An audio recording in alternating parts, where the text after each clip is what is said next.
Alright, so we've talked about art, we talked about political affairs. Now let's actually talk about how the encroaching effects of Western powers on the Eastern powers as China actually affected the people themselves.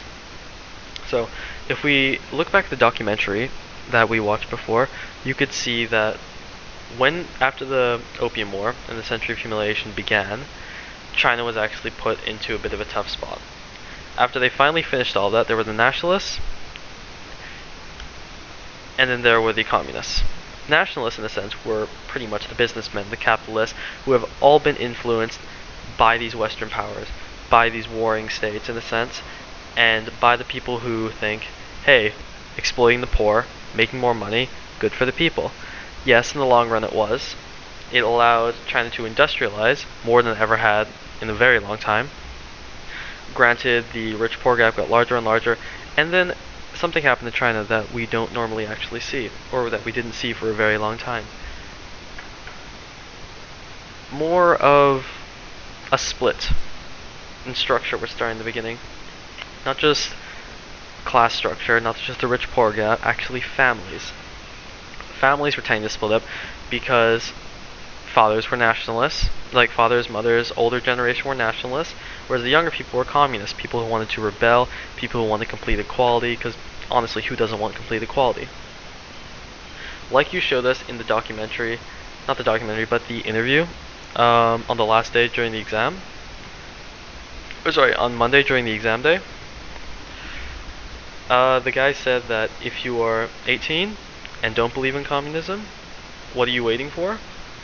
And if you're 40 and still believe in communism, you're an idiot. Because the nationalists actually believe that communism can't work, complete equality won't work. The nation itself always needs to have someone who's in power, who can actually direct and control where the nation is heading, and, in a sense, hoard all the money.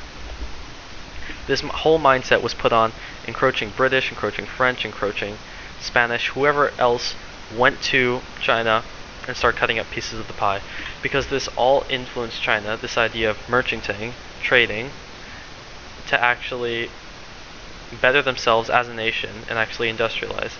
Even when Mao was in power, not when Mao was in power, even when Deng was in power, this is also seen, because in the documentary, it would also say that this capitalist party, it was a capitalist country with a communist party.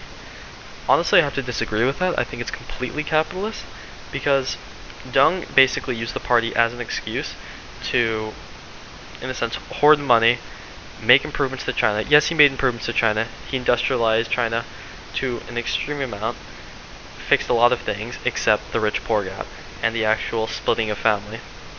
This is what Mao was actually trying to avoid with his pushes for communism and starting the Red Army, because he didn't want the actual Communist Party or the party to actually separate itself from the people or be the vanguard of the people. Now, it's interesting enough, all this conflict between class, family, and these political individuals was all caused by interaction with the West. So,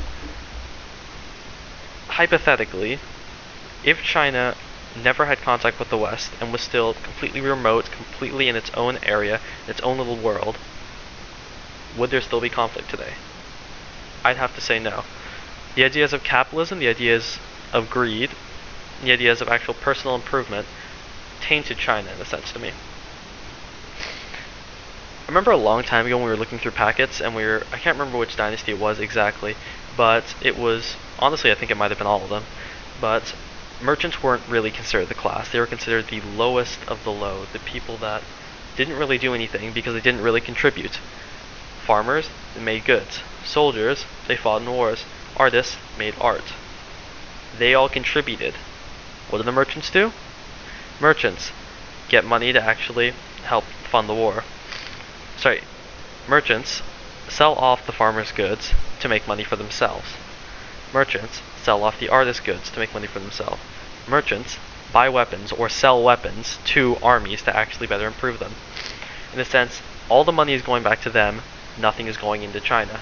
They're basically reselling and selling all these things being made honestly just for pure profit. Therefore, they weren't really considered a class. They were considered the lowest working class you could have, whereas the farmers were at the highest because they contributed food and they actually kept China alive and sustained.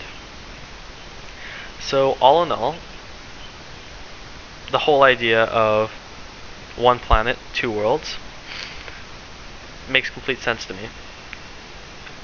For me at least, I'm in AP Psych right now, and the nature versus nurture topic is extremely big. It's like the thing we always refer back to with behavioral psychology, with evolutionary psychology, with biological psychology. They all have their own ways of treating their patients based on either nature or nurture. To me at least, I think nurture is way more important, because you're born Chinese. You're not born with a certain mindset that, oh, family is important, I want to be a farmer when I grow up. No, you're not. You're born completely blank, tabula rasa. Whereas if you're born Western, you're not born, oh, I want to be a capitalist, oh, I want to get the most money in the world, I want to be the best.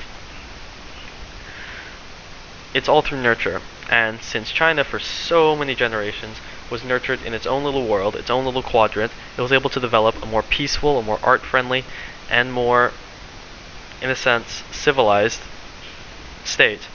Whereas Westerners had to keep worrying about wars, impending conflicts, and actually be a little bit more aggressive in their own people and when dealing with external affairs. So, all in all, I think that if China never actually had contact with the West, they might still be the pure, untainted nation they were today, where the people were pretty much conjoined as a whole. I wouldn't say communist, I wouldn't say complete equality, but more equal than they were now.